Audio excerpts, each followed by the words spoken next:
Yun, tatanungin natin yung guys. Mayroon na isang enforcer ngayon dito. Kung tatanungin natin.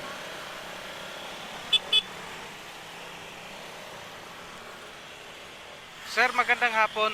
Tatanong lang ako. Dito sa Valenzuela, effective na rin yung NCAP? Wala pa. Wala pa.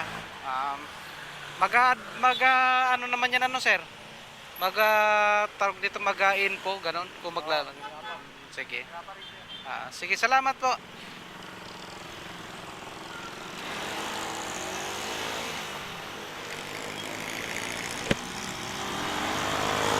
Okay guys. Dalawa na yung natanong ko na enforcer na kung effective na nga ba ang NCAP dito sa Valenzuela. So dati natanong ko yung share lane itong bike lane ay kung share lane pa. Kung share lane pa rin. Sabi niya nung una ko natanong na enforcer daw. So wala pa, hindi pa effective yung NCAP dito sa Valenzuela. So ngayon natanong ko ulit si sir na enforcer kung effective na dito sa Valenzuela ang NCAP. So hindi pa raw. Mag-a-announce naman sila, mag-e-info naman sila guys kung sakali magiging effective na yung NCAP dito sa Valenzuela. So ngayon, pwede pa tayong dumaan dito sa mga bike lane. Pwede pa tayo dyan, share lane nga, kasi share lane nga yan. So pwede pa tayo dumaan guys.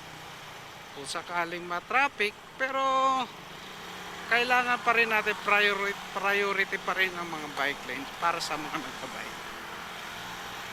Kaya mas mabuti pa rin na sumunod sa batas trapiko sa mga signages sa buong lansangan ng ating Kamaynilaan kung saan makakalsadahan para maiwasan na magkaroon tayo ng violation sa NCAP. No? Kahit alam naman natin na marami pang pagkukulang. So ito, anong nangyari dito?